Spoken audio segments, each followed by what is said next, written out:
The woman walks out, into the sunlit yard, with a tin cup full of water.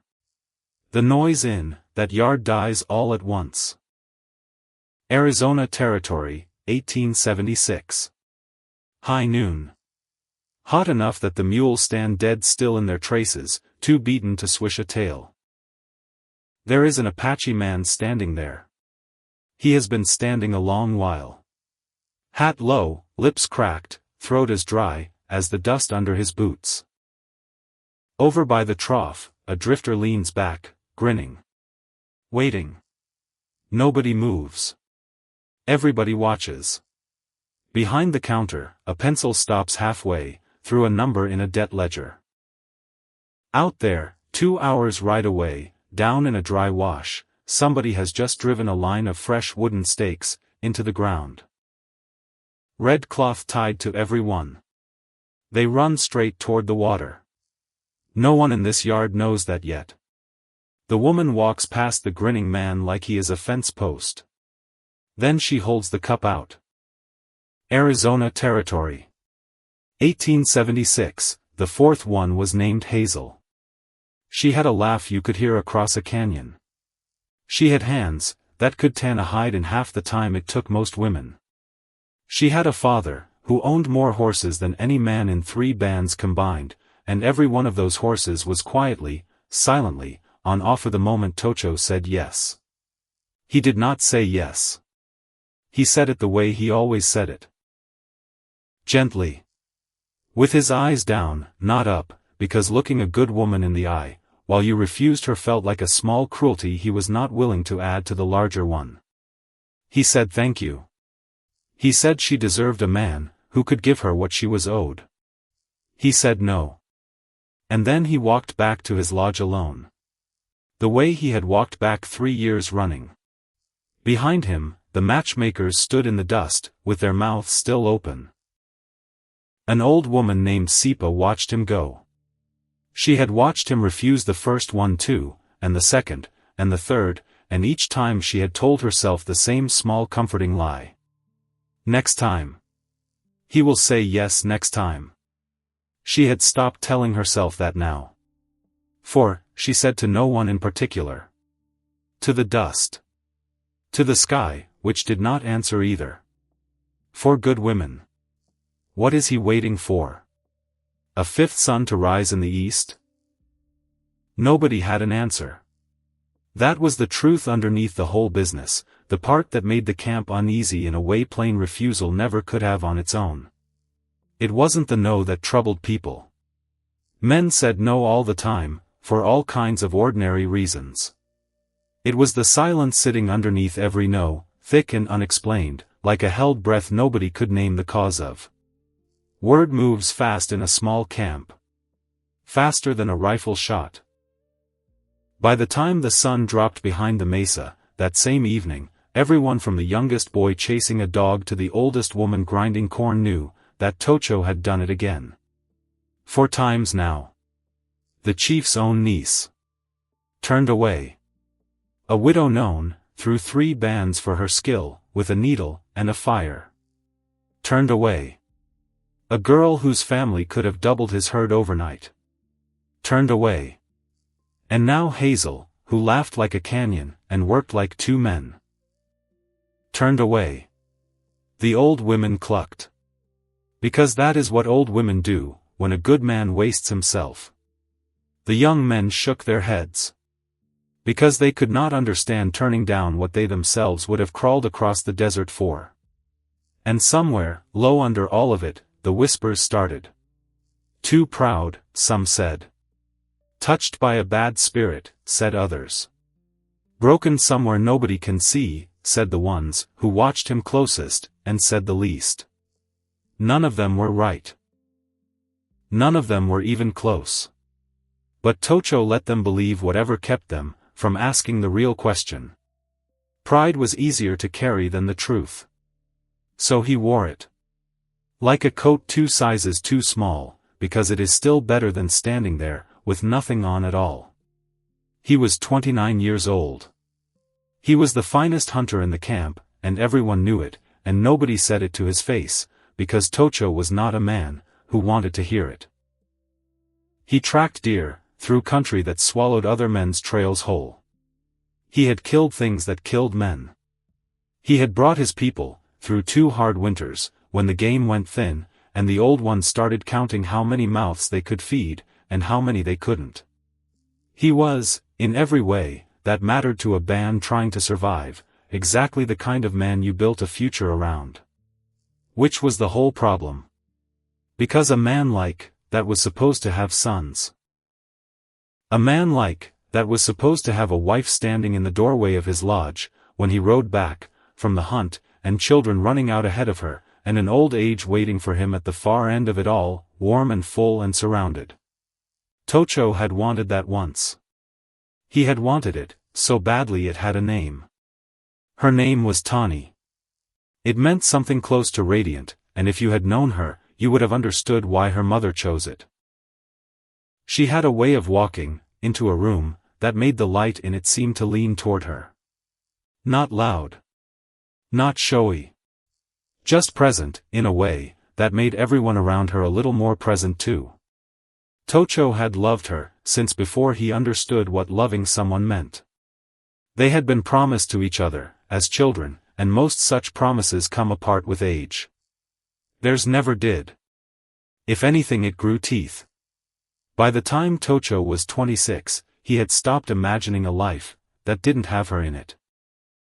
He had built the whole shape of his future around her shadow. Children with her laugh. Grandchildren with her patience.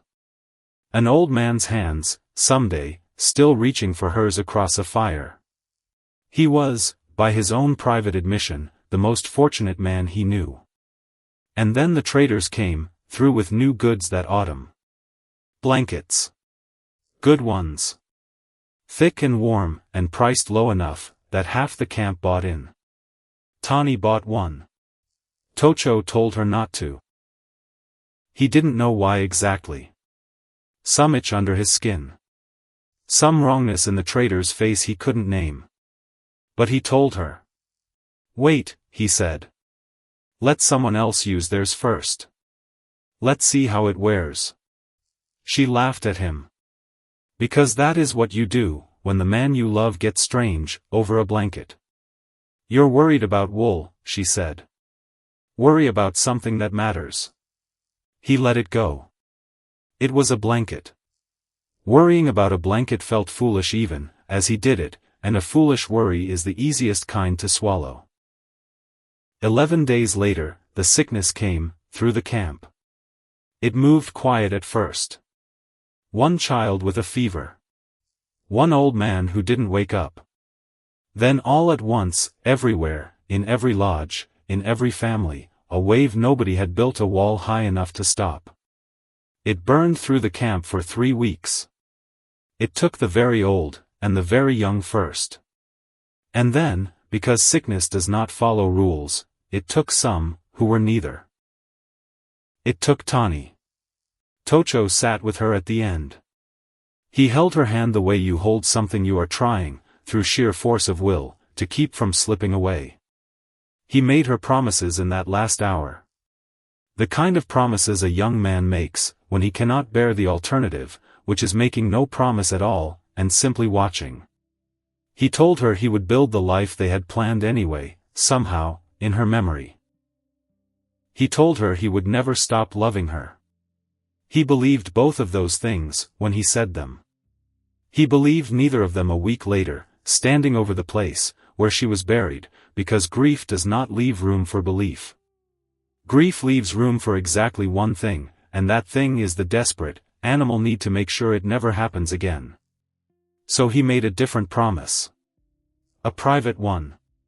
One he never said out loud to a living soul, because saying it out loud would have made it real. He swore he would never love anyone again. Not because his heart was used up. Because it wasn't. That was the terrible secret of it. His heart worked fine, worked too well, worked exactly the way it had before, which meant it could be broken exactly the same way again. And a man, who let no one in, could not be hollowed out a second time. It was a coward's arithmetic. Tocho knew that even, as he did the math. Grief does not make a man brave. It makes him careful in the worst possible way. He built the wall anyway. He built it out of silence, and hunting trips, and a face that gave nothing away, and he lived behind it for 3 years, and he told himself, more than once, that he had made his peace with it. He had not made his peace with it. He had only stopped imagining anything else. Which brings us back to Hazel, and the horses, and the fourth refusal, and the old women clucking in the dust. Holt found him, that evening, sitting alone outside his lodge, with a knife he wasn't using, and a fire he wasn't tending. The chief was not an unkind man. He had buried people too. A brother. 2 children in a hard winter, before Tocho was born. There was a version of Holt that understood exactly what a wall was for. But he was also the chief. And a chief has to ask the hard question even when he already suspects the answer will hurt to hear. "You refused my niece," Holt said. Not angry. Just flat, like a man setting a fact on a table between them. "I did. You refused Naya's cousin. You refused the Red Cloud girl. Now Hazel. I know. The people are asking me why. I have no answer to give them." Holt sat down across the dead fire, slow, the way older men sit, when their knees have opinions about it. "So I am asking you instead." Tocho looked at the knife in his hands like it might answer for him. It didn't.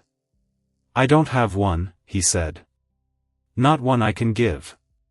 Everyone has a reason, Tocho. I have a reason." His voice came out rougher than he meant it to. "I don't have one I can say out loud." Holt studied him a long moment. Long enough that Tocho felt it on his skin like heat. "Then it is fear," the chief said finally. "Quiet. Not a question." Tocho said nothing, which was its own answer, and they both knew it. "I am not asking you to marry tomorrow," Holt said, rising, his knees complaining again on the way up. "I am asking you not to let a wall become a grave you dig for yourself, while you're still breathing." He paused at the edge of the firelight. Tawny would not have wanted that. "You know this." He walked away before Tocho could answer. Which was, Tocho thought later, probably the point. There was no answer. Holt was right, and being right doesn't fix anything. It just makes the wrongness of your life a little louder in the quiet, after everyone's gone to bed. 3 years is a long time to live behind a wall. Long enough that you forget the wall is there. Long enough that the space inside it starts to feel like the whole world, instead of what it actually is. A cell you built yourself, with a door you refused to use. Tocho hunted. He fought when the band needed fighting done. He sat in council, and spoke when he had something worth saying, and he was, by every outward measure, a full and useful man. He ate. He slept. He laughed sometimes, at the right moments, enough that no one worried out loud. But he was alone inside himself in a way, that no full camp, no crowded fire, no laughing child running past his lodge could touch. He had gotten good at being alone in a crowd. It was, in its own bleak way, a kind of skill. He expected to grow old like that. He expected to die like that, eventually, an old man remembered, as steady and reliable, and just slightly apart from everyone. Out on the hunt, alone, he was a different man than the one who sat in council. Or maybe not different. Maybe just uncovered. There was no one to perform steadiness for out there, no one to watch him, and worry, and so the wall got thin in places, thin enough that he could feel what was actually behind it. He would lie flat on a ridge for an hour, waiting on a deer that hadn't shown itself yet, and his mind would go, where it always went, when there was nothing else to occupy it. Tawny's laugh.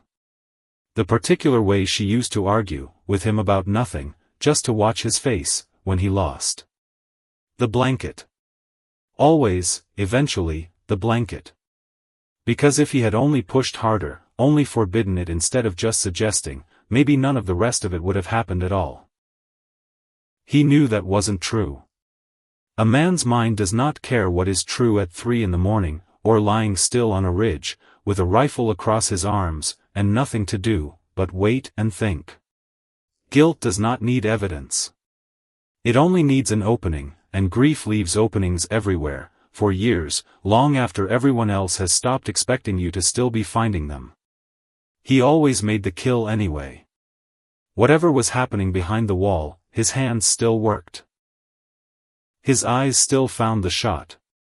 That was, perhaps, the cruelest part of it. That he could carry all of that weight and still function, so well that nobody around him ever thought to ask if he was drowning. He had stopped imagining anything else. Until an ordinary autumn morning, 3 years and 2 months, after he buried Tawny, when a Holt asked for 2 men to ride south to Crane's trading post, with a load of hides, and for reasons Tocho could not have explained to anyone, least of all himself, he was the first to volunteer. The post sat where the wagon road crossed the river. A low structure of logs and mud chink with a stockade fence gone gray with weather, and a yard that always smelled like dust and mule sweat, and something faintly rotten underneath it that nobody could ever quite place. It was run by a man named Thaddeus Crane. Crane was not the kind of man you liked. He was the kind of man you tolerated, because there was nowhere else for 40 miles to trade hides, and Crane knew it, and Crane priced accordingly. He was thin in a way that looked less like hunger, and more like something being slowly, deliberately worn away. A man carved down by his own greed, until there was nothing left, but the greed itself, wrapped in a shirt that used to fit him. No Apache liked the post. Everyone went anyway, because you cannot eat pride, and pride does not buy powder or lead. Tocho rode in, with the hides slung behind him, and he felt the yard's temperature change the moment he crossed into it. The freighters loading their wagons. The drifters lounging against the stockade fence, with nothing better to do than watch. All of them looking at him the way certain men look at anyone they've already decided is beneath them. Not with hatred, exactly. Hatred would at least have been honest. With something colder. Something that didn't think he was worth the energy of real contempt. He was used to it. That didn't make it way less. There is a particular exhaustion that comes from being looked at that way for years on end. Not the exhaustion of hard labor. A different kind. The kind that lives in the jaw, in the place a man clenches, without noticing, in the effort of holding a face, so still and so unreadable that nobody watching can claim they saw anything they could use against him. So he stood. Hat low against the sun, hands loose at his sides, watching the yard the way he watched a hunting ground. Every man's position noted. Every possible line of trouble mapped, without appearing to look at any of it directly. The heat did not care about any of that. It climbed anyway, steady, pressing down through the middle of the day, until even the mules in the yard had gone still, and sullen in their traces, and Tocho's mouth had gone, from dry to something closer to raw. Crane took his time at the counter, because making an Apache man wait was, for reasons Tocho had never bothered trying to understand, a form of entertainment for him. The drifters made their remarks. Low, careless, the kind of ugly talk that assumes its target either doesn't understand, or doesn't matter enough to answer. Tocho didn't answer. Answering was the whole point of remarks like that. It fed something in the men who made them. So he stood in the yard, with his hides, and his patience, and let the sun climb higher, and the day get hotter, and his throat go dry, as the dust under his boots. There was a trough by the stockade fence. There was also a drifter leaning against it, grinning, daring with his whole slouched posture for the Apache man to come drink there, where a white man might have something to say about it. Tocho did not go to the trough. Not because he was afraid. Because giving that man the satisfaction of a contest was its own kind of loss, and Tocho had learned a long time ago, which battles were worth losing on purpose. So he stood, thirsty, in the heat, and counted the minutes between himself, and his poor price, and the ride home. That was when he saw her. She came from the back of the building, where he hadn't noticed anyone standing. A woman in a plain, faded dress, carrying a tin cup. Quiet, and going somewhere specific, and not stopping to ask permission from anyone in her path. She walked past the grinning drifter like he was a fence post. Not defiant about it. Not even seeming to notice him at all, which was somehow worse for him than, if she had. She went to the good barrel by the door, the clean one, the one meant for paying customers, and filled the cup, and carried it straight across the yard. To Tocho. She held it out. Her eyes met his for exactly 1 moment. Not longer. She said nothing. She simply offered the water like it was the most unremarkable thing in the world.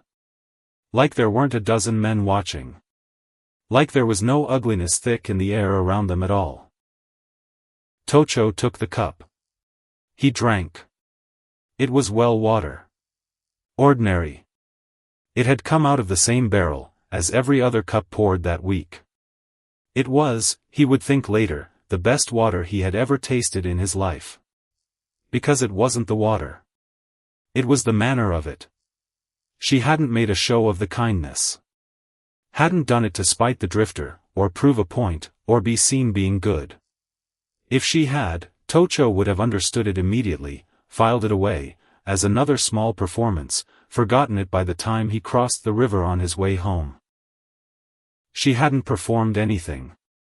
She had simply seen a thirsty man being made to suffer for no reason at all, and she had done the plain, unremarkable thing about it, and it had clearly cost her something. Because the drifter muttered low at her back, as she walked away, and somewhere behind the counter, Crane's face had gone tight, and displeased in a way, that meant trouble for her later. She had done it anyway. No performance. No fear. Nothing asked for in return. Nobody had shown Tocho a kindness like that, free and unafraid, and wanting nothing, in longer than he could remember. The world he moved, through at posts like this one was built entirely out of contempt, so completely that he had armored himself against it, until he'd nearly forgotten there was anything else underneath. And this plain, quiet woman had reached straight, through all of it, with a tin cup, and touched a part of him he had kept sealed away, since he buried Tawny. "Thank you," he said. In English. Before she could walk off. It came out rougher than he meant. She paused. "It's only water," she said. "On a hot day. Anyone would." She said it like she believed it completely. Like she had no idea, that almost nobody in that yard would have. Like plain decency was, so natural to her, that being thanked for it felt slightly absurd. "Ruth." Crane's voice, sharp from the doorway, cutting the moment clean in half. She lowered her eyes. Took the empty cup. Turned and went back inside to whatever work the hard man kept her at. And she was gone. Her name was Verity Holt. Crane called her Ruth, which wasn't her name at all. A small daily cruelty, so worn in by now, that even Verity had mostly stopped correcting it, because correcting it cost energy she didn't have to spare, and changed nothing about how the day would go either way. It had started, as a mistake, years back, some careless slip on his part, and he had never once bothered to learn better. Some men simply do not spend the effort remembering the names of people they've decided don't matter. She was 30 years old. She had come west 6 years earlier, as a young bride, full of the kind of hope that only exists before you've had it tested. Her husband had staked a claim on a stretch of dry, stubborn land 2 days south of the post. Decent land, if you were patient with it, and he had been patient, and while it looked like patience might actually pay. Then his horse threw him crossing a wash swollen, from a storm upriver, and that was the end of the claim, and the marriage, and every plan Verity had ever made for herself, all in the space of one bad afternoon. She had no money. No family within 1,000 miles who'd claim her. No way home even, if home would have had her back, which it wouldn't. What she had was a piece of paper. A note her husband had signed, with Crane for supplies, and seed, most of it paid down, before he died, but Crane held the note, and Crane decided what it said, and there was no one in that country who was going to argue tenured arithmetic with a trading post owner on behalf of a penniless widow. So Verity worked it off. Or tried to. The debt Crane quoted her never seemed to shrink no matter how many years she put against it, and she had stopped, a long time back, expecting that it ever would. She cooked. She cleaned. She washed and mended, and hauled water, and scrubbed pots blackened by 100 travelers' meals, in exchange for a corner to sleep in, and just enough food to keep working. Crane was not, strictly speaking, cruel. He was worse than cruel, in some ways. He was efficient about it. He worked her like a tool he owned outright, and reminded her, whenever the mood struck him, exactly how fortunate she was to have even that. There had been a night, the winter before, when she'd asked him, carefully, the way you ask a rattlesnake to move off a path, what the balance on the note actually stood at now. Just a number. Just something to hold on to, some proof the years of work were adding up to anything at all. Crane had laughed. Not cruelly, exactly. Worse than that. Like the question itself was the funny part.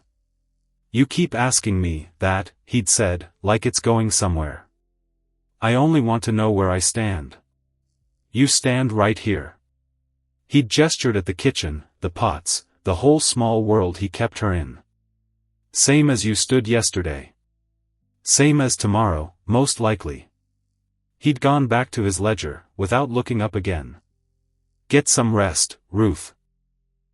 Big wagon train through Thursday. She had not asked again after that. Asking cost something, and bought nothing, and Verity had learned a long time ago to stop spending on debts that never paid out. Verity had gone quiet under it. Not broken. Quiet is not the same as broken, though from a distance the two can look alike. She had simply learned, the slow hard way, that women in her position always learn it, that speaking up brought trouble, and changed nothing, because nobody in that yard was listening anyway. She kept her head down. She did her work. Somewhere in the last few years she had let go, gently, without much drama about it, of the idea that anything good was still coming for her. She expected to grow old at that post, washing other men's dishes, invisible, until she was too worn to be useful, and Crane found some quiet way to be rid of her. But she had kept one thing, through all of it. The hardness of her life had not made her hard. She still saw people. Actually saw them, the way most folks stop doing once their own troubles get heavy enough.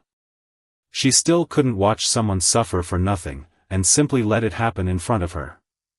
So when she looked up, from the back of the post, that afternoon and saw an Apache man standing in the heat, patient and thirsty, and being made small on purpose by men, who had nothing better to do, with their day, something in her, that Crane's whole operation hadn't managed to kill just quietly stood up, filled a cup, and carried it across the yard. Because anyone would. Even though, as she well knew, almost no one did. She was scolded for it that evening. Wasting good barrel water on an Indian, Crane called it, standing over her, while she scrubbed a pot she'd already scrubbed twice. She took the rough. Almost startled. Like the words didn't come out of him easily, like courtesy from a stranger was some rare weather he hadn't expected to walk into that day. She didn't dwell on it. Women who'd been made invisible, as long as Verity had learned early not to dwell on strangers, who looked at them twice. It never led anywhere good. It usually didn't lead anywhere at all. She did not imagine, not for 1 second, that the Apache man had ridden north thinking about a tin cup. She had no way of knowing that he had. Tocho finished the trade, that day a poor price, taken without argument, because arguing with Crane cost more than it ever won back. He loaded what little he'd gotten for the hides. He mounted. He rode north. And the whole way home, across country he could have crossed blind, he thought about a tin cup. He told himself it was nothing. A gesture. A moment. The kind of small kindness that happens once, and is rightly forgotten by supper. He did not forget it. That was the trouble with it.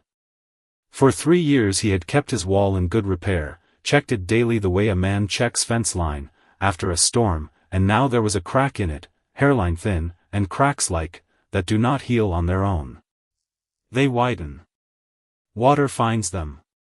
Thought finds them, working in through the smallest opening, and prying it wider every time you turn your mind toward it even by accident. He thought about her at strange moments. Mending a snare.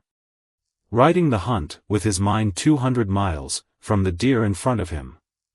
He thought about the unafraid plainness of what she'd done, and he thought, against every careful rule he'd built his whole life around, since Tawny, about what it might be like to simply be near a person like that.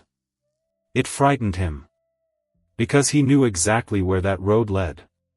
He had walked it once already. It led to a hand held at the end of a life, and a grief, so total it had nearly taken him down, into the ground right alongside her. So he did what a frightened man does. He stayed away from the post. He sent another man south the next time trading needed doing. He told himself the crack would seal back, over on its own, if he simply stopped touching it. It did not close. The thought of her had gotten into him the way water gets into stone. Slow. Patient. Working into places too small to see.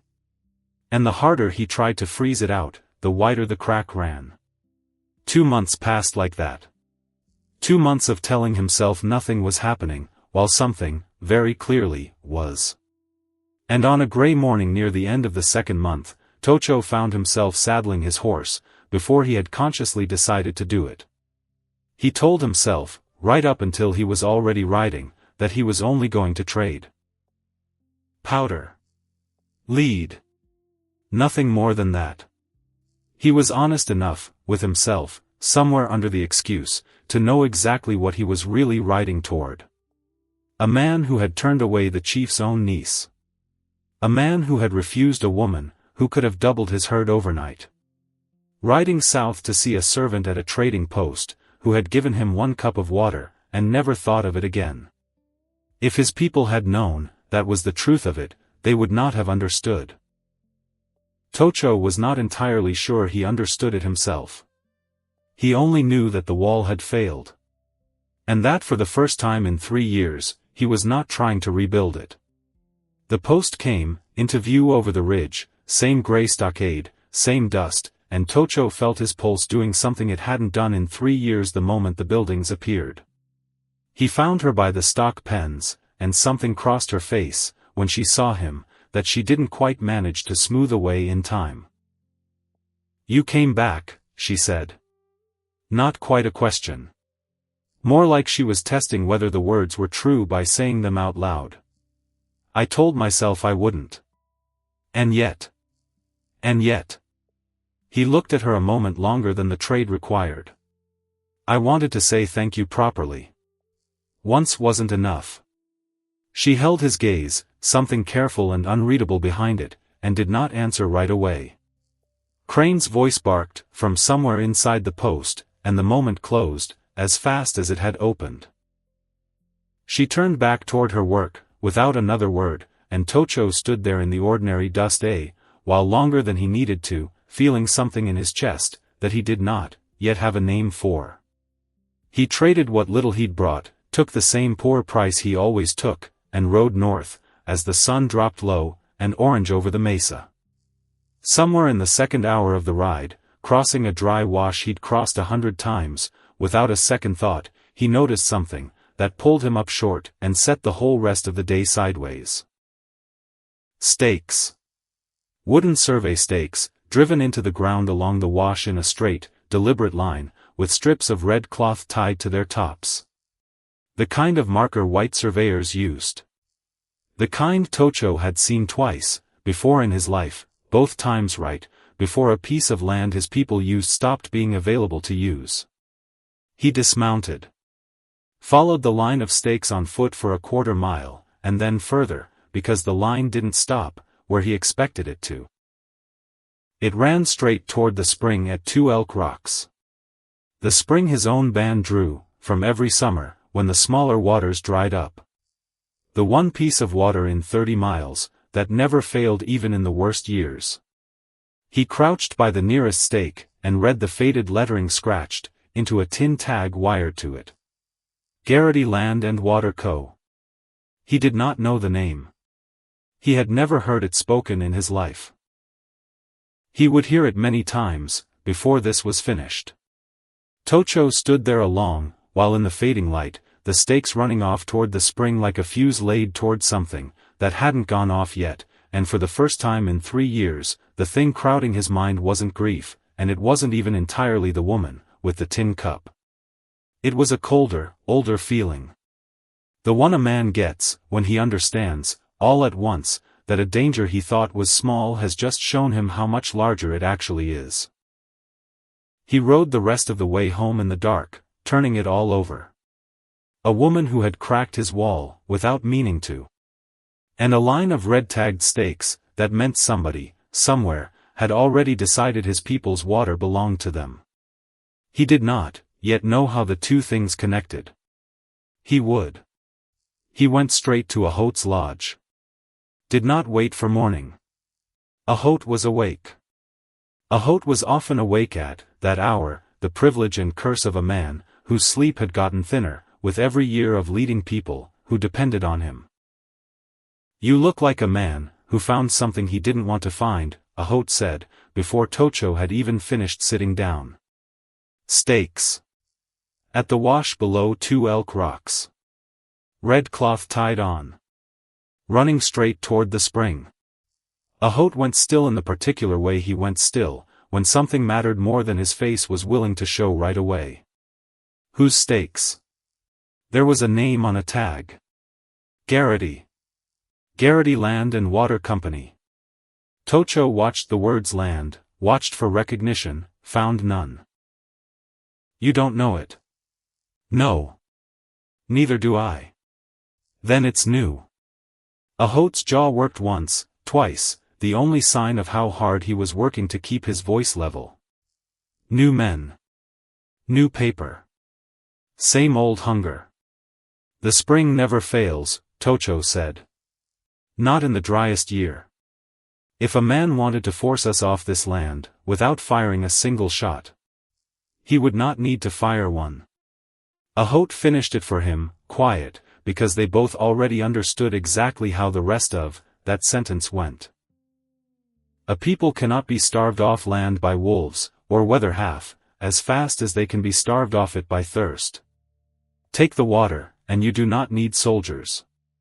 You do not need war. You only need patience, and paper, and men willing to wait, while a whole band withers a little more every summer, until there is nowhere left to stand. How far along the line did you follow it? Half a mile. Maybe more. It didn't stop where I stopped. It kept going. Ahot was quiet a long moment, staring at nothing, doing the kind of arithmetic a chief does, when the numbers involved are not goods, or horses but futures.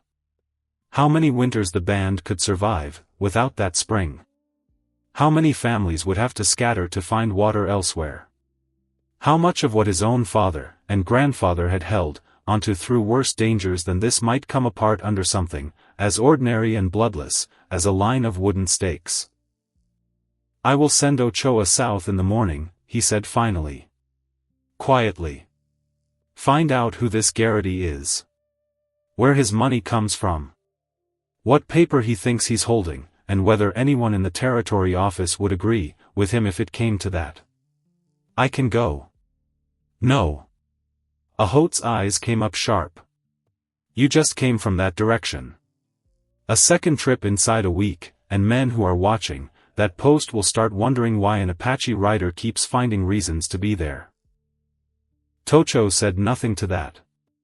There was nothing safe to say to it, because Ahot wasn't wrong, and both of them knew exactly which reason Tocho actually had for wanting to ride south again, and it had very little to do with survey stakes.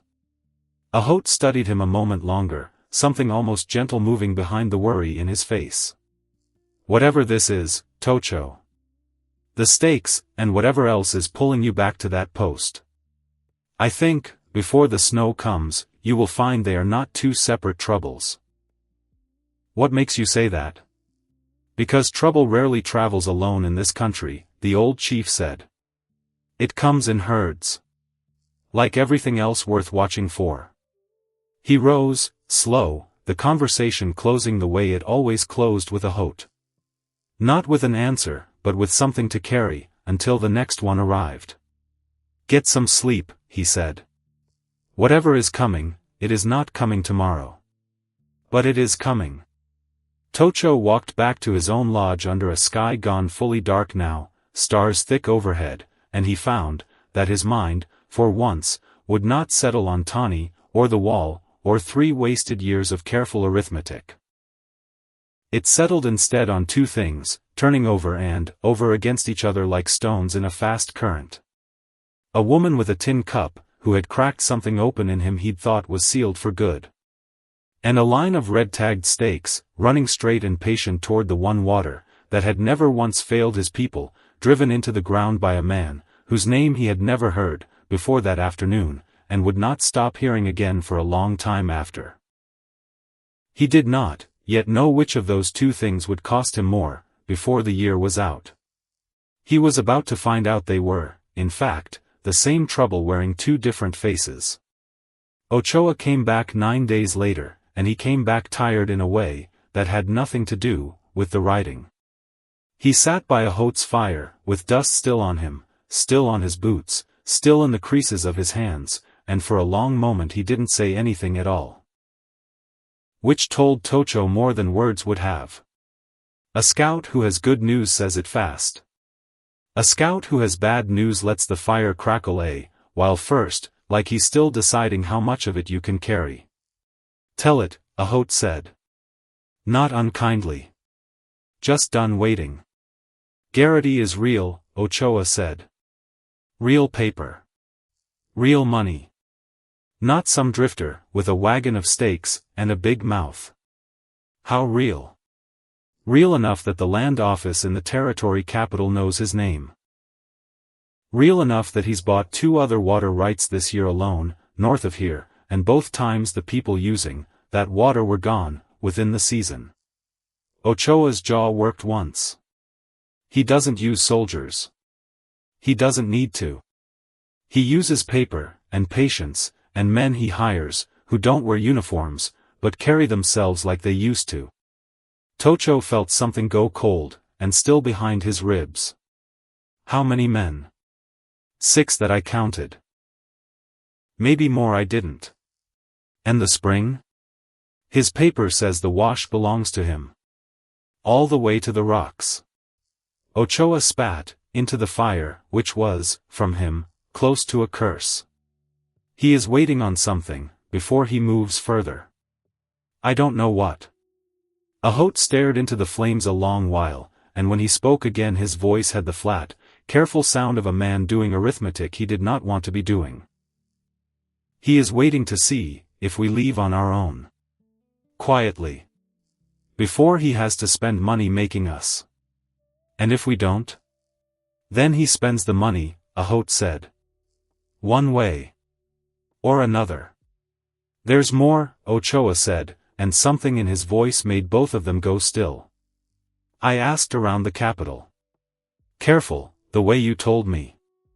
Verity isn't a man who works alone. There's someone above him. Bigger money. Nobody would say a name. Everyone who might know one got quiet fast, when I asked it. Quiet how? Quiet like men who've seen what happens to people, who ask questions they're not supposed to. Ochoa shook his head slowly. I don't scare easy, a Holt.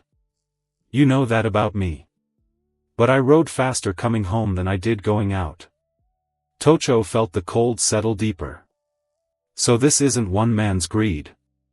I don't think it ever was, Ochoa said. I think Verity is a name on the paper. I don't think he's the whole of what's holding the pen. In the weeks that followed, a trouble with no name, yet settled over the camp like weather that refuses to break. Tocho found himself riding south more than trade could ever account for. Officially, because someone had to keep watching what moved through that post, who came and went, whether Verity's hired men showed their faces there. Unofficially, and Tocho had stopped pretending, even to himself, that the two reasons were separate, because there was a woman at that post he could not stop thinking about, and every excuse to ride south was also, quietly, an excuse to see her. He told himself this was foolish. He told himself a great many things on those rides, none of which changed anything about what he did once he arrived. There was a morning, deep into that stretch of half-admitted visits, when he sat alone on the ridge above the river, with his rifle across his knees, and no deer anywhere in sight, and he let himself actually think about what he was doing instead of just doing it. Because this was insane. Because a man did not fall for a woman he'd spoken to only a handful of times, however many it had been now, he'd stopped counting, and that itself frightened him. Which was worse? Not counting, or counting and lying about it. Except it wasn't really about the counting. It was about the wall. The wall he'd spent 3 years building, so carefully, brick by careful brick, and here it was, coming apart over a tin cup, and a handful of gray afternoons, and some old, frightened part of him kept whispering the same warning it had been whispering since Tawny. You know how this ends. You have already lived how this ends. So why go back? Because staying away hadn't worked. He'd tried it once already, and the crack had only widened. And because, this was the part he could barely admit even sitting alone on a ridge, with no one to hear it, because for the first time in 3 years he had woken up in the morning wanting something. Not needing to survive the day. Wanting it. There was a difference, and he had forgotten the difference existed, until Verity Holt handed it back to him, without meaning to. He shouldered the rifle, and rode south instead of hunting. He did not decide to. His hands simply did it, the way they'd been doing it for weeks now, faster than the part of him still arguing could catch up. She was hauling wash water, when he came again, and she saw him, before he'd even dismounted. You again, she said. Me again. Crane's going to start charging you rent for the yard. Let him try. A pause. The kind of pause, that has weight to it, that both people feel, and neither one names. Why do you keep coming, she said. Quieter now. Not playful anymore. You know why. I don't. That's why I'm asking. He looked at her a long moment, and something in his chest tightened, and loosened in the same breath, like a fist, that couldn't decide whether to close. Because I spent 3 years making sure nothing could reach me, he said. And you did it, with a cup of water. Without even trying. She went very still. That's not an answer, she said, but her voice had lost its edge. That's a confession. Maybe it's both. It went like that for weeks. Small visits. Small trades. Powder he didn't need, lead he already had plenty of, excuses so thin Crane surely saw, through every one of them, and simply didn't care, because Tocho always paid, and paying was the only language that mattered to a man like Crane. Each visit, a few more words. Each few words, a little more of the wall coming down in places Tocho had stopped believing could ever be rebuilt. He learned her name. Not Ruth. Verity. She told him quietly, once, when Crane was out of earshot, like handing him something fragile she wasn't sure he'd be careful with. He calls you Ruth. He's called me that for 6 years. I stopped correcting him early on. She said it flat, no self-pity in it, which somehow made it land harder than, if there had been. Costs less to just answer to it. Tocho didn't say anything to that. There wasn't anything to say, that wouldn't have sounded like pity, and pity was the last thing he wanted to hand a woman, who had clearly spent years refusing to ask for it. Verity, he said instead. Just the name. Testing the shape of it. That's me. A small, tired smile. Whoever that is anymore. She did not tell him, that day or any day soon after, what his visits were doing to her on the inside, because telling him would have made it real, and real things could be taken away. She had learned that lesson early, and learned it hard. Hope, for a woman in her position, was not a comfort. It was a liability. She had watched it happen to other women at other posts along that same river.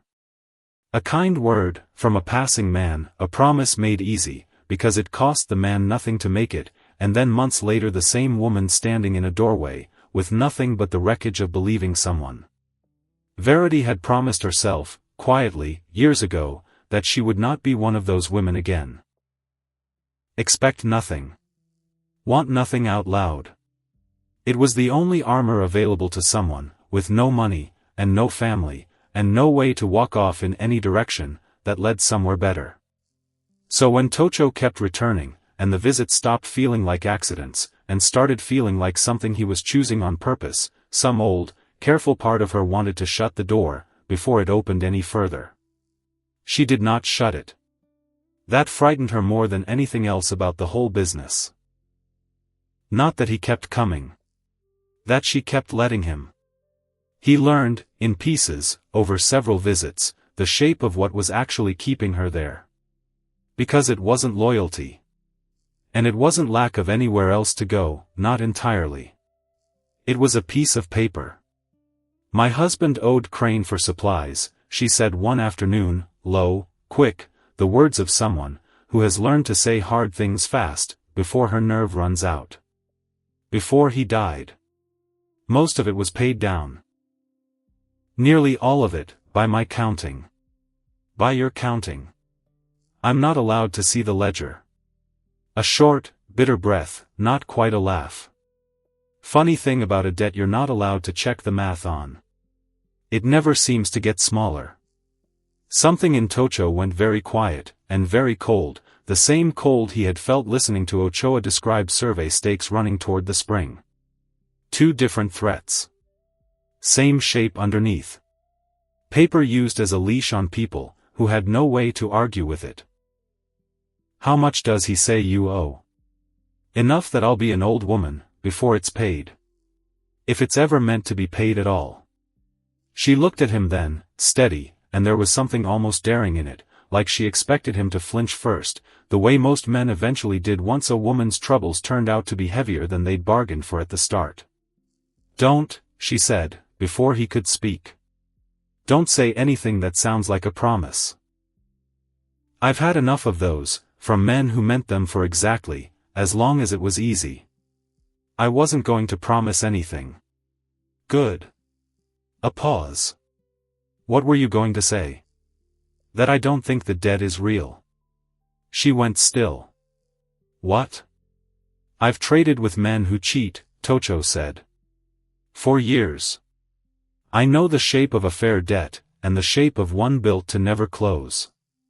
Yours has the second shape. Verity said nothing for a long moment. When she finally spoke her voice had changed. Not hopeful, exactly, she'd clearly trained herself out of hope a long time back, but something had shifted underneath the flatness. Something almost dangerous, like a door, that hadn't been tried in years being tested, carefully, to see if it still moved. Even if that's true, she said. What am I supposed to do with it? Walk up to Crane, and tell him I don't believe his own ledger? No. Then what? Wait, Tocho said. And let someone find the proof instead of the argument. The proof found him first, in a way neither of them expected. It was late on a trading day, the yard mostly empty, wagons gone, drifters drifted off wherever drifters go, when there's no one left to watch them posture. Tocho had lingered, an old habit by now, one he no longer bothered pretending wasn't deliberate, and Crane had gone, into the back room to lock up the strongbox, leaving the front counter unattended for the length of exactly 1 careless minute. 1 minute was enough. The ledger sat open on the counter, pages yellowed at the edges, ink gone brown, with age the way it does on entries nobody expects a stranger to ever read closely. Tocho was not a man who read English easily, but numbers are numbers in any language, and there is a particular look to a column that has been altered.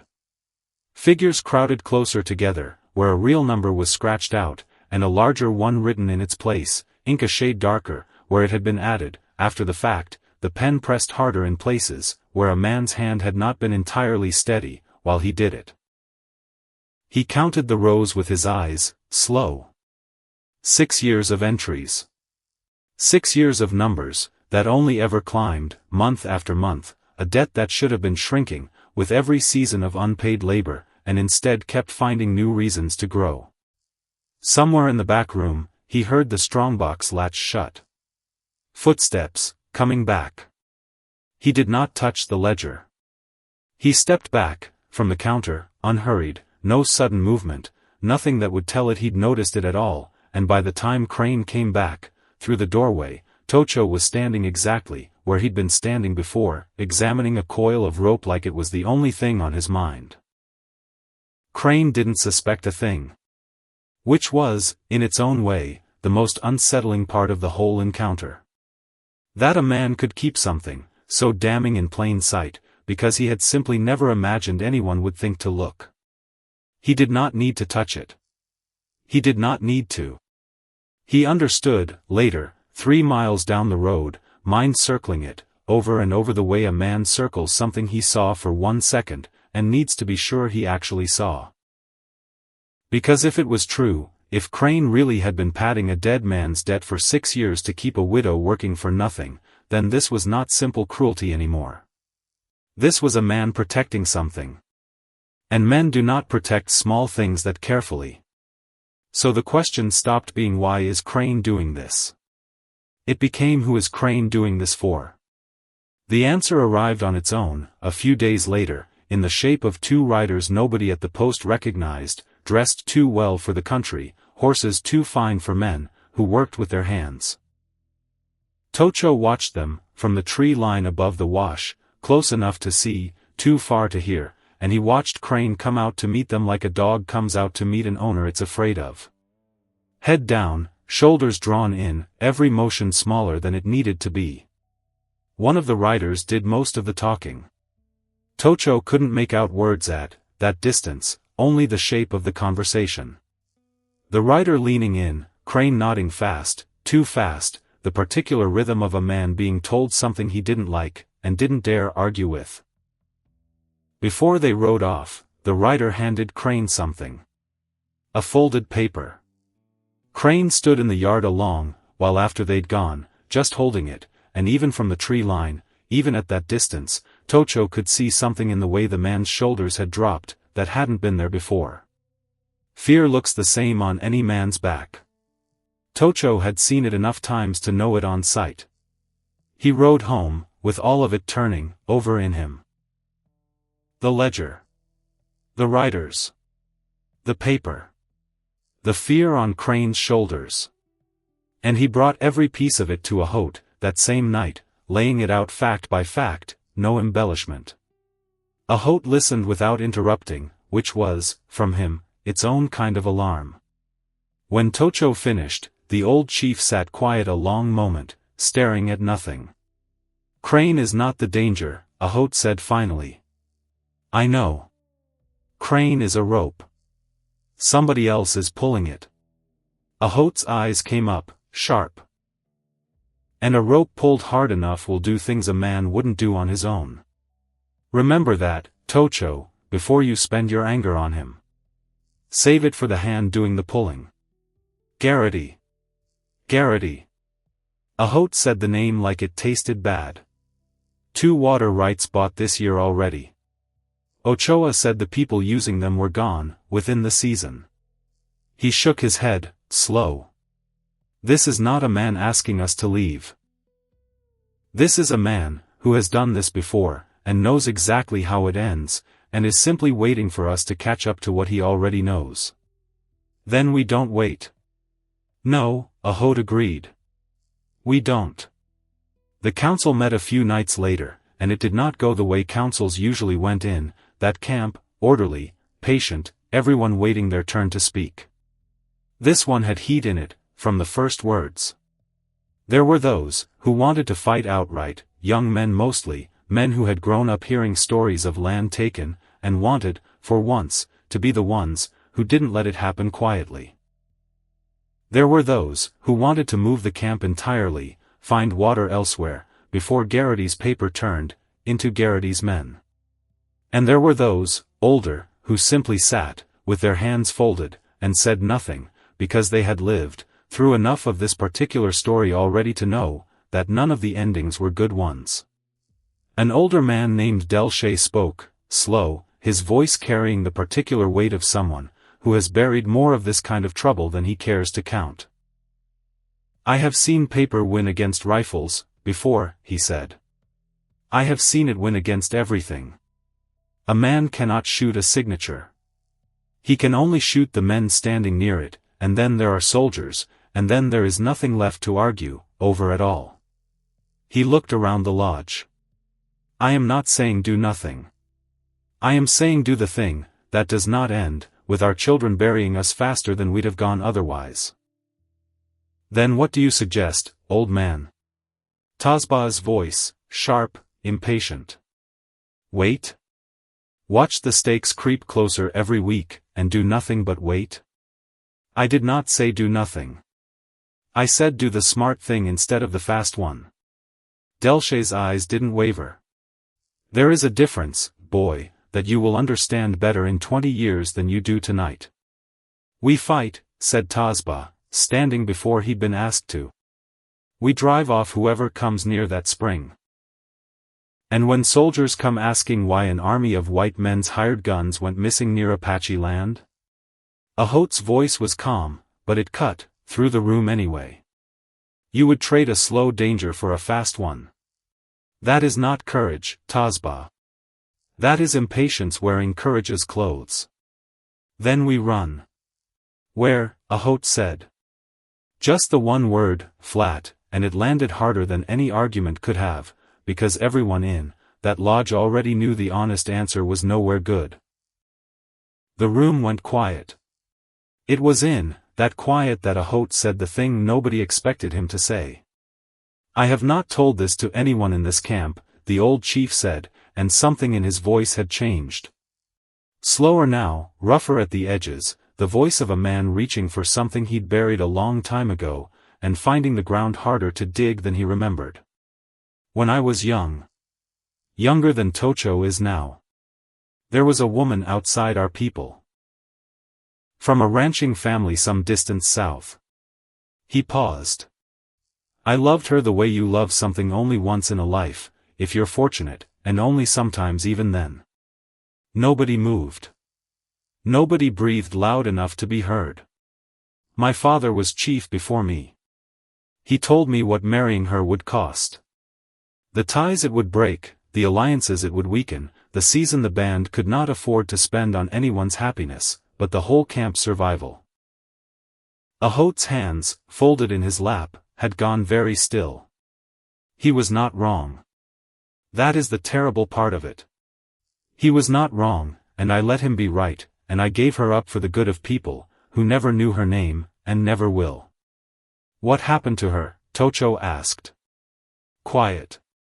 He had never once heard this story.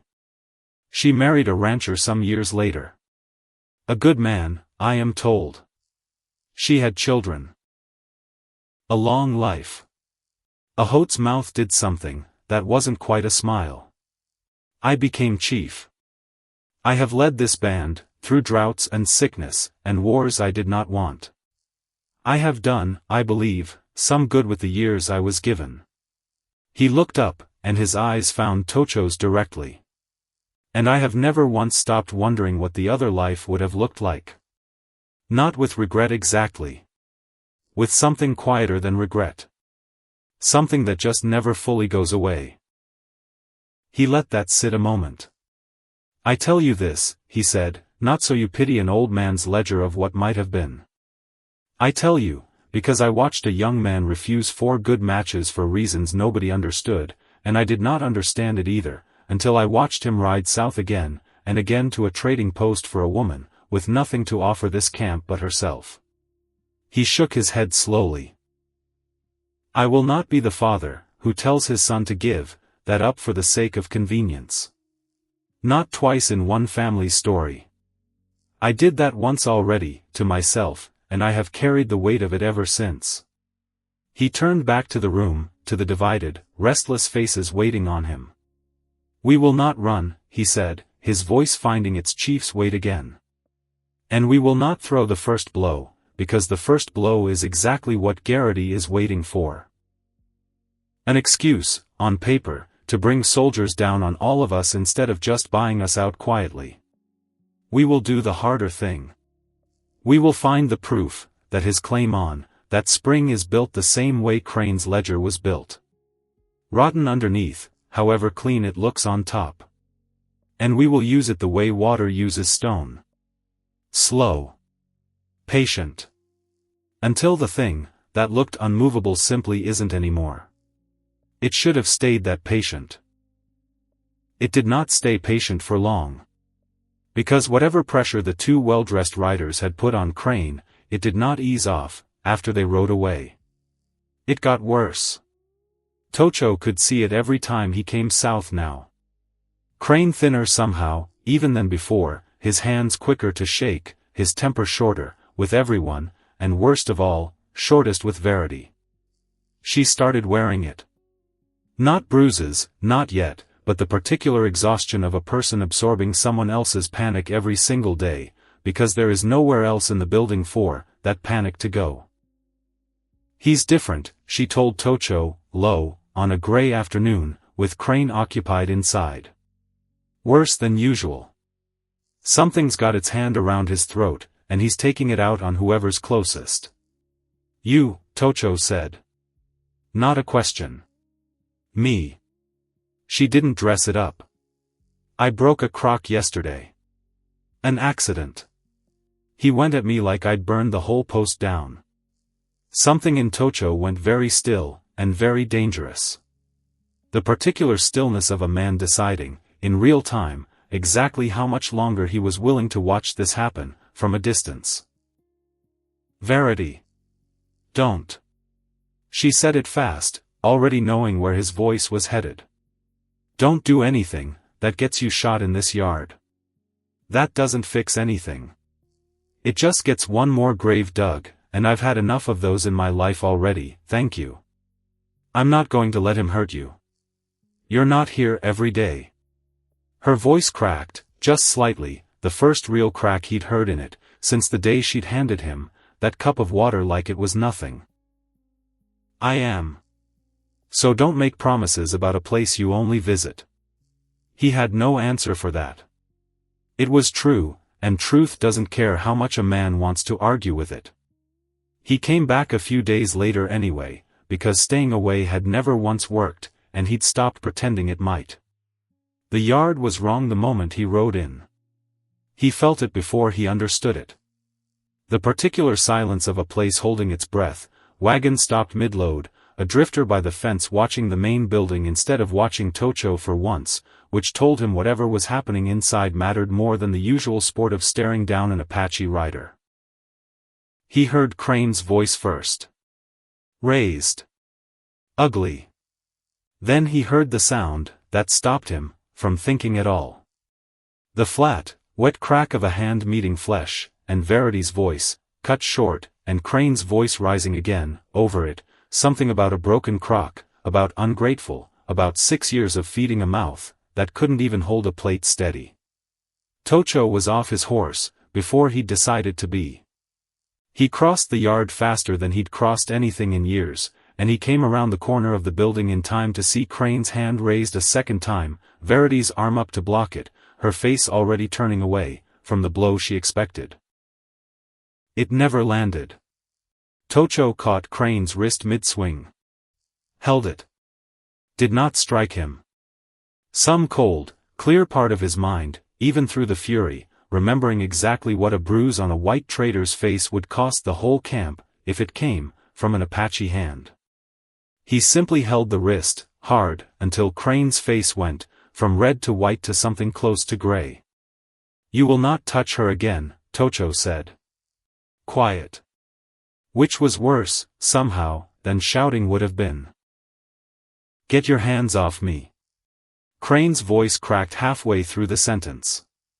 You have no right. I have exactly as much right as you have to raise your hand to a woman who cannot raise one back. Tocho's grip did not loosen. I have been watching this post for months, Crane. I know about the ledger. I know the debt you're holding over her was paid down years ago, and you've been padding it since, because a woman with nowhere to go is easier to work than one who's free to walk. Something broke across Crane's face. Not defiance. Fear. The particular fear of a man who has just been told, plainly, that his one advantage is gone. You don't know what you're talking about. I know riders came to see you weeks back. I know you've been shaking ever since. I know whatever Verity's got you doing, it isn't your idea, and it isn't going well for you. Tocho leaned in, close enough that Crane couldn't look anywhere, but straight at him. So here is what happens now. You will let her go. The debt is finished, whatever you decide to call it in your ledger. And if I hear you have laid a hand on her again, even once, I will come back. Not to trade. He released the wrist. Crane staggered back, cradling it against his chest, and for a moment something ugly and cornered moved across his face. The look of a man doing quick, desperate arithmetic, trying to find some way to come out of this, with anything at all still in his hand. You think this ends with you playing hero in my yard? His voice shook, but there was something underneath the shaking now, something close to spite. You have no idea what's coming for this land. For all of it. I'm the smallest part of it, you understand that? The smallest part. He straightened, some of his nerve creeping back now, that Tocho's hand was off him, the way a cornered animal finds one last burst of fight in the moment, before it's truly beaten. And you think you just freed her? A short, ugly laugh. That note doesn't disappear, because you decided it should. I can sell that paper any day I like. To any man willing to pay for it. There's a trader out of Prescott, who buys notes like hers for half what they're worth, and collects the rest however he pleases. You want to protect her, boy? You'd better plan on protecting her, from every man, whoever holds that paper after me. Because Verity doesn't need me anymore anyway, not after. He stopped himself. Hard. Like a man catching his own foot on the edge of a cliff he hadn't meant to walk that close to. After what? Tocho said. Crane said nothing. His eyes had gone somewhere else entirely, past the yard, past Tocho, past all of it, to whatever private terror had put those riders on his doorstep in the first place. After what, Crane? Get off my property, Crane said instead, low, shaking, already backing toward the door. Both of you. Get off my property before I. He didn't finish that sentence either. He turned and went inside, and the door shut hard enough to rattle in its frame, and the yard was left, with nothing in it, but dust settling, and a handful of drifters pretending very hard they hadn't seen anything worth repeating. Tocho turned to Verity. She was standing very still, one hand pressed to her cheek, where the first blow had grazed her, before he caught the second, and her eyes, when they found his, were wide with something that wasn't quite fear, and wasn't quite relief. Something in between. Something that didn't have a clean name. You shouldn't have done that, she said. Quiet. I know. He could have you arrested. Worse. I know that too. Then why? Because I have spent 3 years telling myself that not caring about anyone kept me safe, Tocho said, and his voice, for the first time in longer than he could remember, did not sound careful at all. And I was wrong. It didn't keep me safe. It just kept me alone. I would rather stand in this yard, and lose something than spend one more year behind a wall pretending I never had anything worth losing. Verity looked at him a long moment, her hand still against her cheek, the whole yard silent around them like it too was waiting to see what she'd say. "He said Verity doesn't need him anymore," she said finally. "What did that mean?" "I don't know. I don't like not knowing."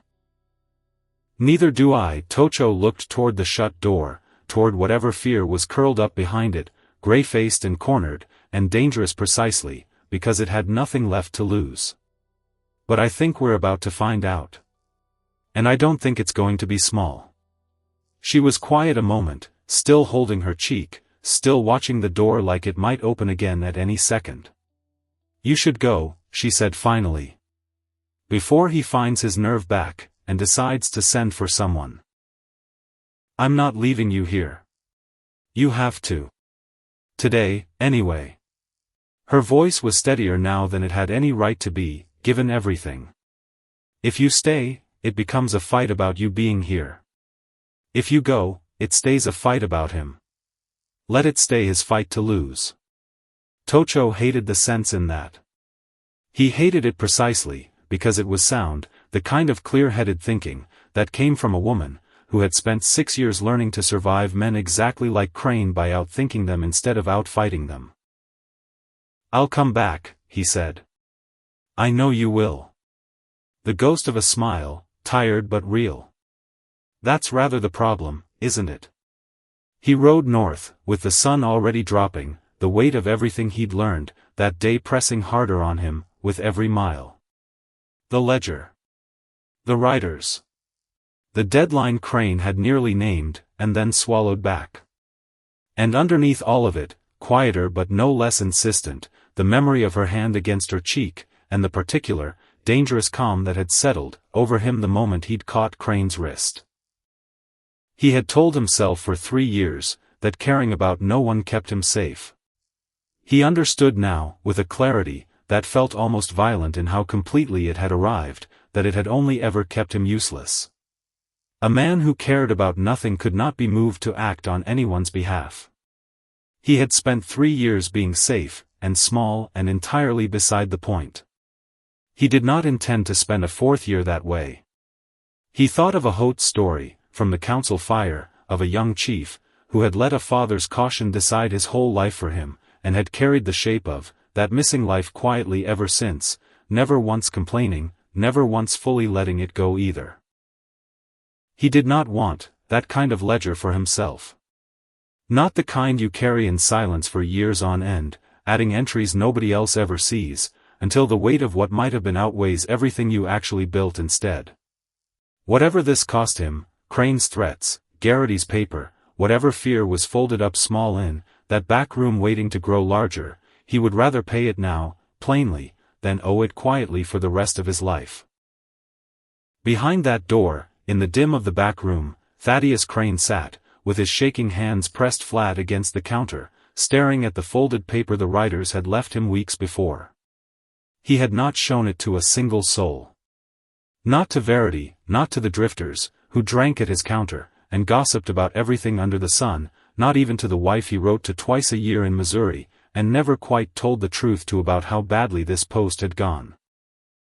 He had read that paper more times than he could count, and every time he read it, the words sat the same way in his stomach. Cold, and final, and entirely out of his control. It gave him a deadline. 11 days, now, and counting down faster than he liked to think about. Secure the land around the spring, the paper said, by whatever means available, or forfeit his own stake in the post entirely. The one thing in this hard, ugly country that was actually his, signed over to men, who would not ask him twice, before taking it. And at the bottom of the page, in a hand far steadier than his own, was a name he had seen written more times than he cared to count, over the past months, though he had never once said it aloud to a living soul. Crane folded the letter back along its worn creases, the way he'd folded it 100 times already, and sat along, while in the dark, with only the sound of his own breathing, and the fading noise of hooves outside, growing smaller, heading north. Whatever came next, it was no longer only about a spring, or a ledger, or a widow's debt. It was about to become considerably larger than any of them yet understood. And it was coming faster than any of them had time left to prepare for. 11 days, the letter had said. Crane had 9 left, when he finally rode north.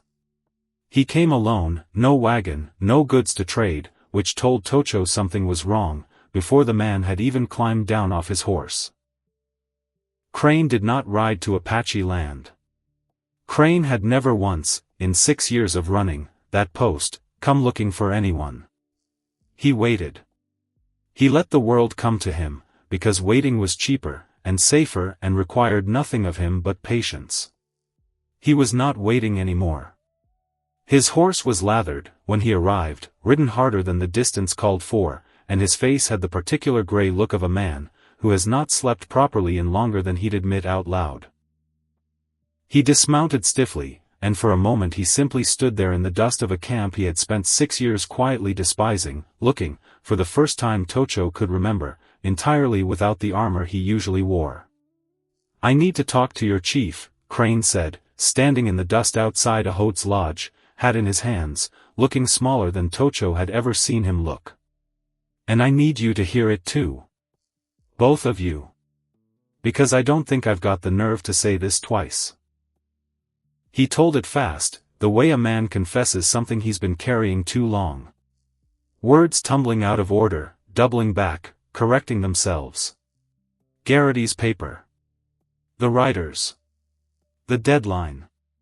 A name at the bottom of the letter, that Crane had been too frightened to speak out loud to anyone, until this exact moment, sitting in the dirt outside a chief's lodge, with nothing left to lose by saying it.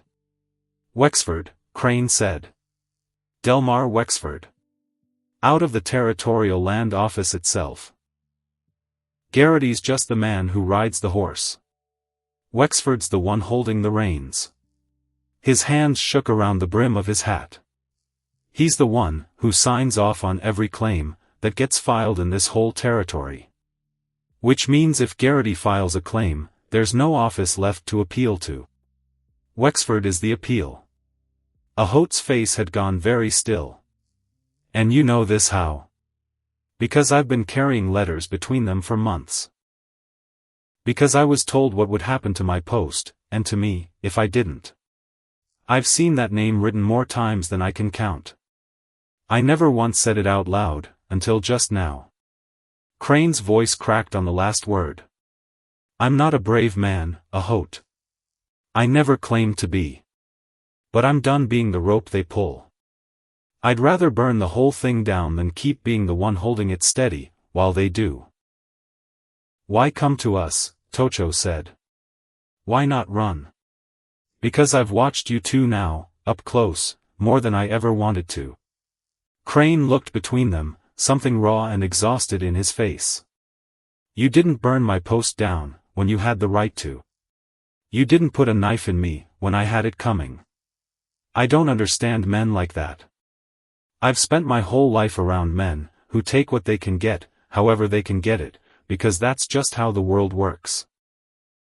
He shook his head slowly. "Except it turns out that's not actually how the world works.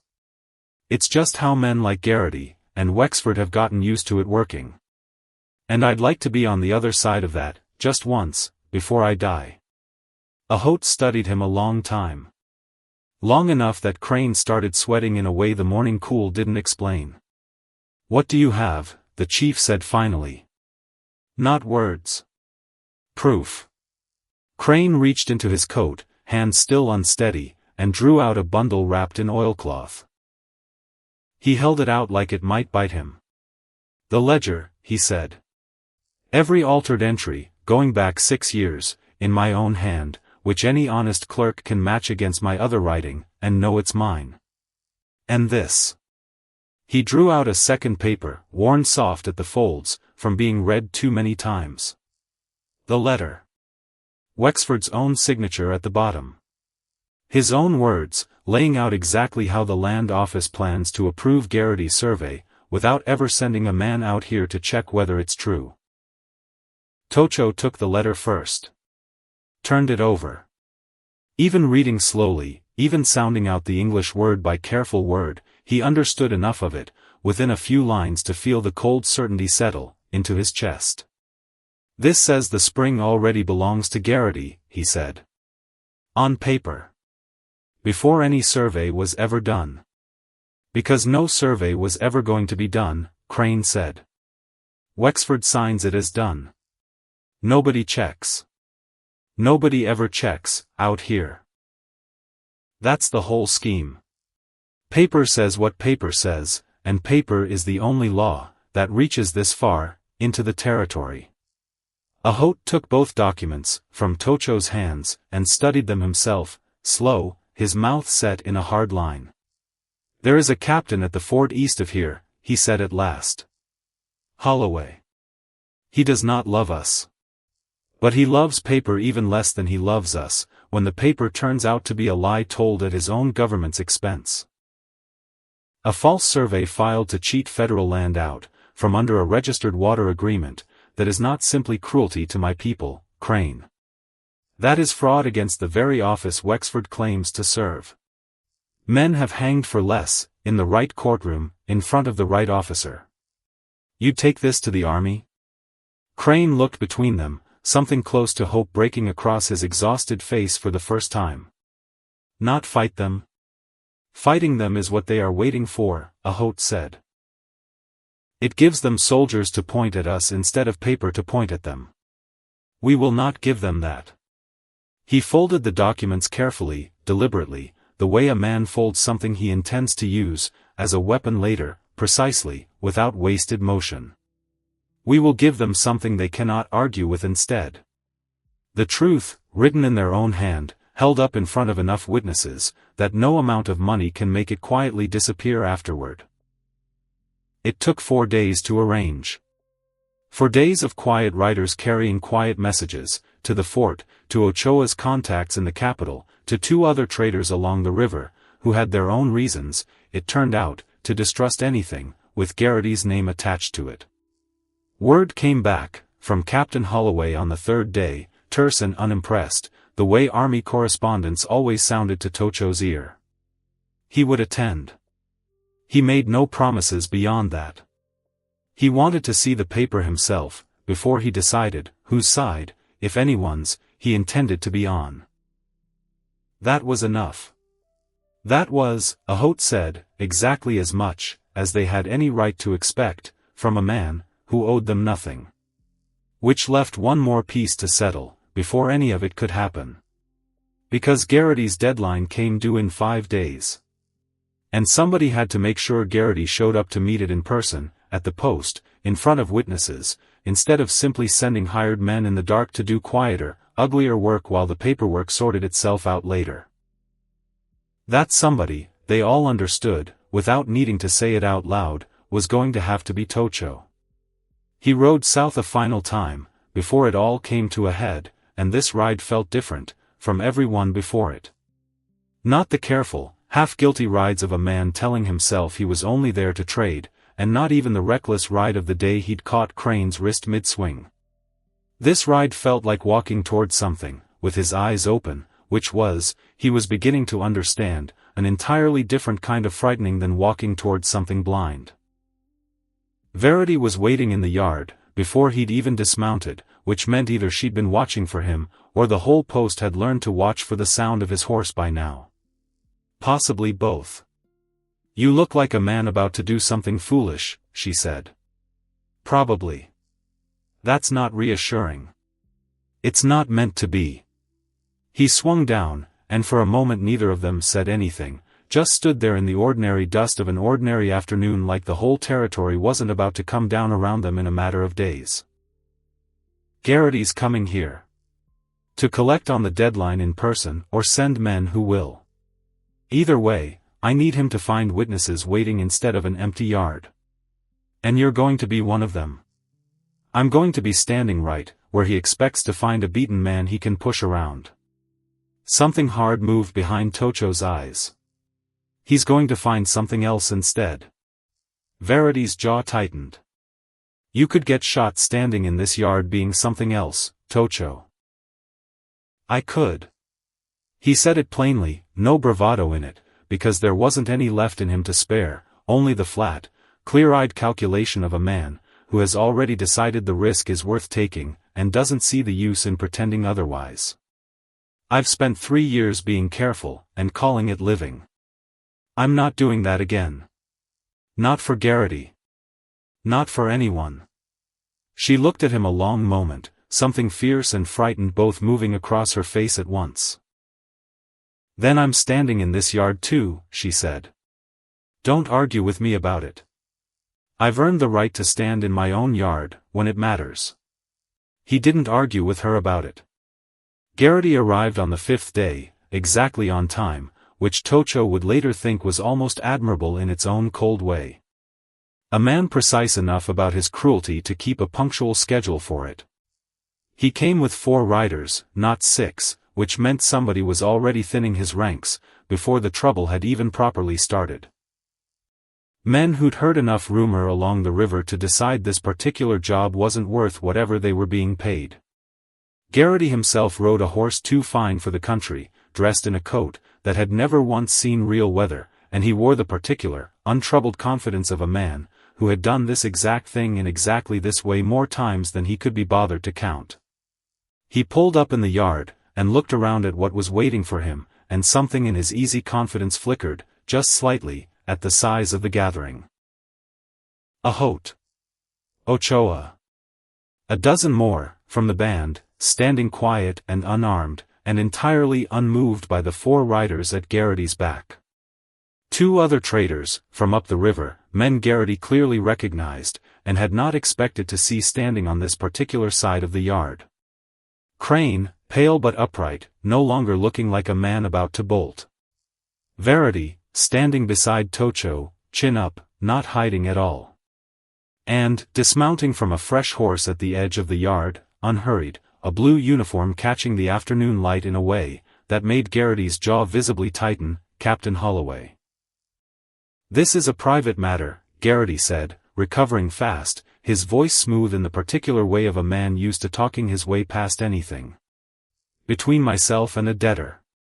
I don't recall inviting an audience. You didn't have to invite one, a Holt said. You only had to give us a reason to gather one. Mr. Verity. Captain Holloway's voice carried across the yard, unhurried, entirely unbothered by whatever Verity had expected this afternoon to look like. I understand you're here to collect on a land claim near what the maps call 2 Elk Rocks. That's correct, Captain. Legally filed. Legally surveyed. Funny thing about that. Holloway held up a folded paper of his own, and something in Verity's face went very carefully blank. I sent a rider to the Territorial Land Office days back. Asked them to confirm the survey on file for that parcel. Took some doing. But it turns out there's a water agreement registered on that same land, filed by this man's father. He nodded once toward a Holt. Filed, recorded, and never once revoked. Paperwork gets lost, Verity said. Fast. Too fast. Filing errors happen constantly out here, Captain, you know that better than most. It didn't get lost, Holloway said. It got buried. Underneath your survey. Which, according to the land office's own records, was never actually conducted. No surveyor's name on file. No field notes. Just a signature. He looked, for the first time, directly at Verity. Delmar Wexford's signature, to be exact. The yard went very quiet. That signature is entirely proper, Verity said, and there was something new in his voice now, something thinner than the confidence he'd walked in with. Mr. Wexford has full authority to approve. Mr. Wexford has full authority to approve a survey that was actually conducted, Holloway said. Not to invent one, from a desk far from here and stamp it done. He held up the second paper, the letter, the one Crane had carried out of that back room like it might catch fire in his hands. This is Mr. Wexford's own correspondence, describing exactly that arrangement, in his own handwriting, addressed to you by name. Verity's eyes found Crane across the yard, and for one long moment something murderous moved behind the smooth composure, quickly swallowed back down. You gutless. He's not gutless, Tocho said, stepping forward for the first time, his voice carrying clean across the yard. He's just done being your rope. Verity's gaze swung to him, and something in it tried, one last time, to find its old footing. The easy contempt of a man used to looking past people like Tocho entirely. "And who exactly are you supposed to be?" Verity said. "The one riding down here to romance the help?" "I'm the one who followed your stakes to the spring," Tocho said. "I'm the one who watched your riders put fear into a man's shoulders, until he couldn't carry it alone anymore. And I'm the one standing here telling you, in front of a captain of the United States Army, and every trader on this river, that whatever paper you're holding, it isn't worth the ink Wexford wasted signing it." "Careful," Verity said, low. "I've buried better men than you for saying less." "You've bought better men than me," Tocho said. "There's a difference. Buying isn't the same as beating. And I don't think you've got the stomach for the second one. Not standing in daylight. Not in front of witnesses who'll remember exactly what they saw." For a moment, nobody moved. Verity's 4 riders shifted in their saddles, and Tocho watched something pass between them. A glance, quick and wordless, the particular look of men doing arithmetic about whether the job they'd signed on for was still the job standing in front of them. One of them, the youngest, eased his horse half a step backward, almost involuntarily. "This isn't finished," Verity said, and his voice had lost the smoothness entirely now, gone thin and cornered. "You understand that? Wexford has friends in high places. This office, this captain, none of it means what you think it means." "Maybe not," Holloway said, unbothered. "But it means enough for today. I'm confiscating this survey pending federal review, Mr. Verity. You're welcome to contest it through proper channels. I'd suggest you do that from somewhere considerably further from this river than you are right now. You have no authority to run me off this land." "No," Holloway agreed. "But I have every authority to arrest a man for filing fraudulent federal documents, and I imagine that's a conversation you'd rather not have in front of this many witnesses either." He let that sit a moment. "Your choice, Mr. Verity. Today." Verity looked around the yard one last time. At Holt's unmoved face, at Crane standing straighter than he had in months, at the 2 traders, who would carry this story up and down the river for years regardless of what happened next, at Tocho, and last, longest, at Verity standing beside him, with her chin up, and nothing left in her, that Verity's kind of fear could reach anymore. Whatever calculation he was running behind his eyes, it came out the only way it could. He turned his horse. "This isn't the last you'll see of men like me," he said, to no one in particular, to all of them at once. "There's always another Verity. Always another Wexford behind him. You've won today. That's all this is. Today." "Maybe," Holt said, quiet, letting the word carry across the whole yard. "But today is the day we were given to stand in. We stood in it." Verity said nothing to that.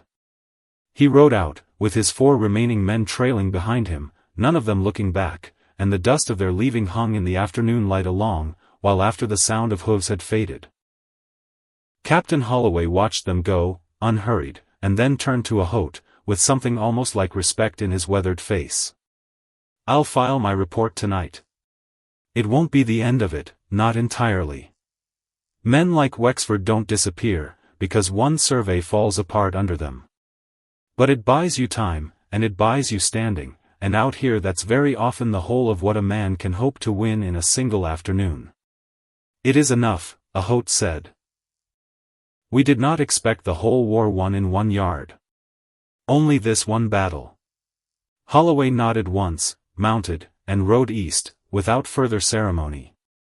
Nobody spoke for a long moment, after they'd gone. Then Crane, standing alone at the edge of it all, let out a breath that sounded like it had been held for months straight. "I don't know what happens to me now," he said, to nobody, to everyone. "I gave testimony against the men who own the paper on half this post. You did the right thing, Verity said. Quiet. Surprising herself, maybe, with how much she meant it. Doesn't mean it won't cost me. No, she agreed.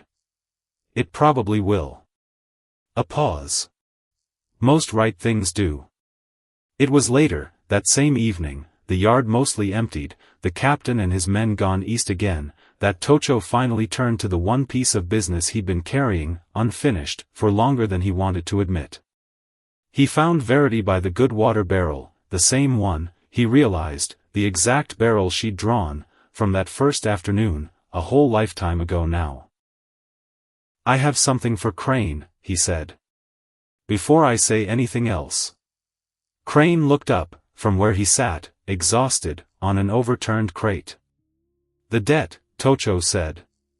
Whatever's left of it in that ledger of yours. I want it settled. Tonight. In front of her. Crane didn't argue. He didn't have the strength left to argue about anything, and some part of him, the part that had spent months being slowly crushed under a fear far larger than his own greed, looked almost relieved to finally set something down. He went inside. He came back, with the ledger, and with a single page torn free of it, and he held it out to Verity, with hands that had finally, after 6 years, stopped shaking. Paid in full, he said. However that's ever meant to be measured against 6 years. Consider it done.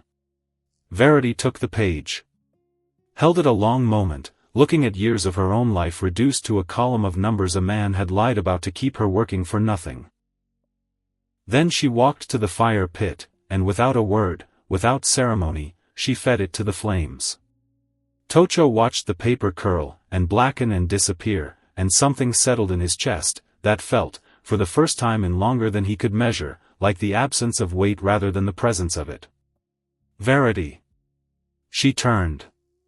He had brought, tucked inside his shirt, a tin cup, not the one, from that first afternoon, he'd had no way to keep, that one, but one he'd carried filled, with clean water the whole ride south. He held it out to her now. You gave me water, when I was thirsty, he said, and no one else in that yard would have.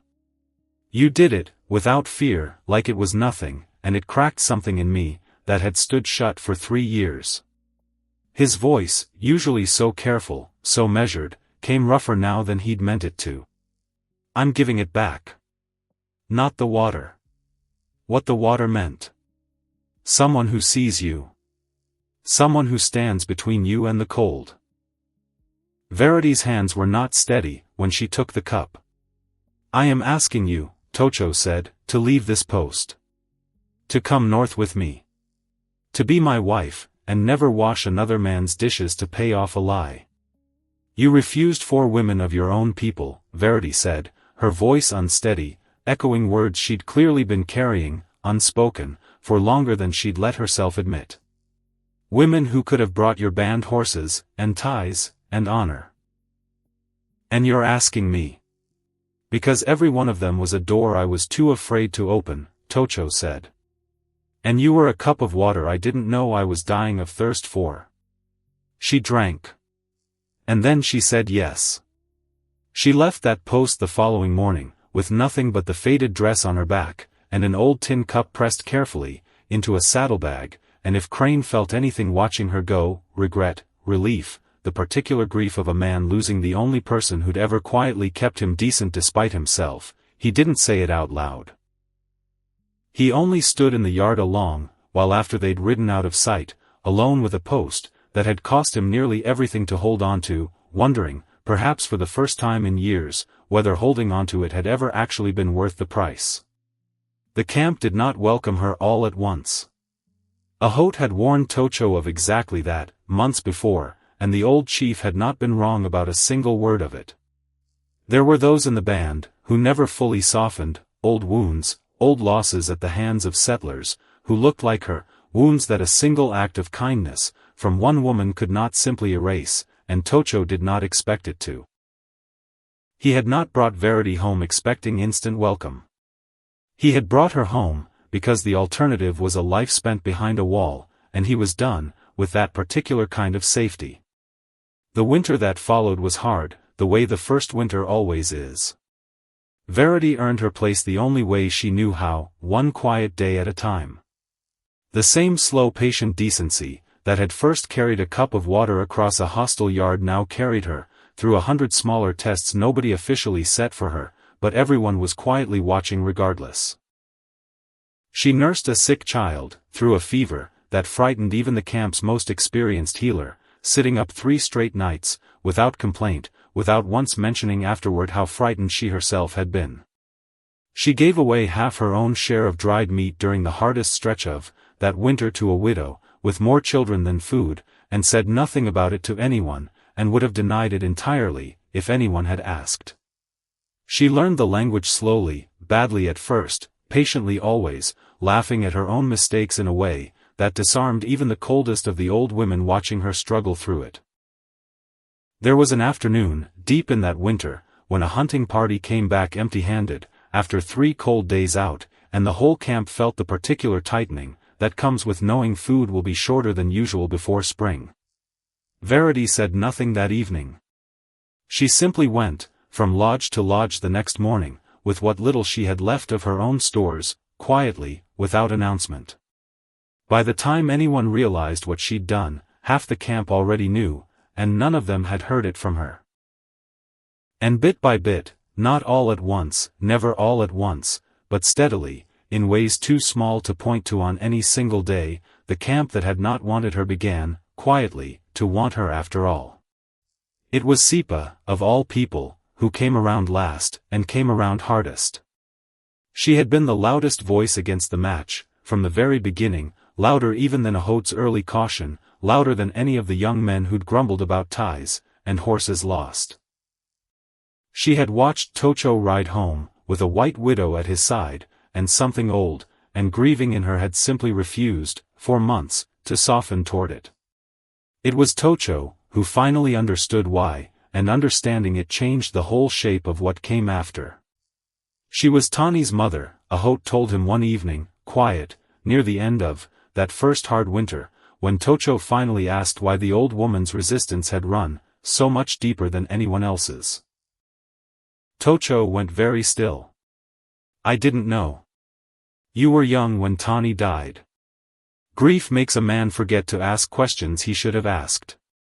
Holt's voice was gentle.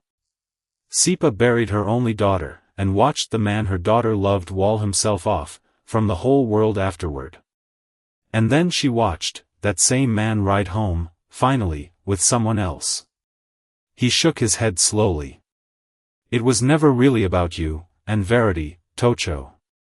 It was about losing, one more time, the last living piece of the future she'd once imagined for her daughter. Tocho went to her that night. Found her alone by her own small fire, and sat across, from her the way a man sits across, from grief he has no right to rush. I loved her, he said. Simply. No preamble. I loved Tani more than I have ever been able to say to anyone, including myself. I did not stop loving her, because I found Verity. I found room, somehow, for both. I don't fully understand how a heart does that. I only know that it did. Sipa said nothing for a long while, staring into her fire. You built a wall, she said finally. After my daughter died. Everyone saw it. No one understood it. I understood it least of anyone, because I built one too, and mine never came down. Maybe it doesn't have to come down all at once, Tocho said. Maybe it only needs one small crack. Mine started with a cup of water, from a stranger, who owed me nothing. The old woman looked at him a long moment, something in her weathered face working, through years of grief it had never fully let go of. My daughter, she said slowly, would have liked her. That is the hardest part of all this, Tocho, if you want the whole truth of it. Not that you moved on. That some part of me believes Tani would have liked the woman, who helped you do it. It was not forgiveness, not entirely, not yet. But it was a door, opened the width of a single crack, and Tocho understood, because he had lived exactly this kind of crack himself, once, standing thirsty in a hostile yard, that a crack was very often all a wall ever needed to eventually come all the way down.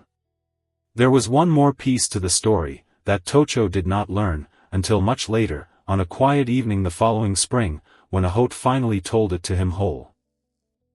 "You asked me once," the old chief said, "why I understood so quickly what a cup of water could mean to a man who'd sealed himself off from the world. I told you about the woman I loved, and gave up. That was true. It was not the whole truth." Tocho waited. "Before that. Before I was even old enough to be chief, before my father's caution ever asked anything of me." Holt's eyes had gone distant, reaching back across years he no longer bothered counting precisely, the way old men let certain distances blur once the exact number stops mattering. "I was young. Lost far from any water I knew how to find, on a scouting ride, that went badly wrong. I would not have survived another day. What happened? A young woman found me.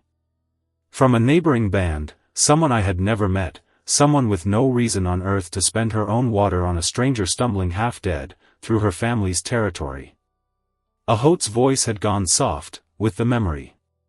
"She gave me water. Unafraid. Asking nothing. The same way your Verity gave it to you, all this time later, in a hostile yard to a man she owed nothing at all. Who was she?" Holt looked at him, and something in his old face was almost gentle enough to be called a smile. "She grew older," he said. "She married. She had a daughter of her own, a girl she named for the way light seemed to lean toward her." He let that settle a moment, watching it land. "You called her radiant once, Tocho. You loved her most of your young life. And her mother is the same woman, who has spent this whole winter refusing to sit near your fire." Tocho sat with that a long while, the fire between them, something moving through his chest too large, and too quiet for words at first. "Sipa," he said finally. "Sipa," Holt agreed. "The same unafraid kindness, that once saved an old chief's life, long before either of you was born, running straight through your tawny, and now, however strange the shape of it, straight through Verity as well. It is not the same water, Tocho. It never could be. But I have come to believe it is the same current. It finds its way to the people, who need it most, one generation reaching, into the next, whether any of us understand why or not. You think it's more than chance. I think," Holt said slowly, "that some kinds of goodness do not simply happen once and disappear. I think they get passed hand to hand, cup to cup, across more years, and more people than any of us can properly trace. I think Sipa gave me water once, without knowing it would eventually lead, all this time later, to her own daughter's memory being honored by the very thing that saved my life. And I think none of us are meant to fully understand the shape of it, while we're still standing inside it. Only after. If we're fortunate enough to live long enough to look back, and see the whole current at once."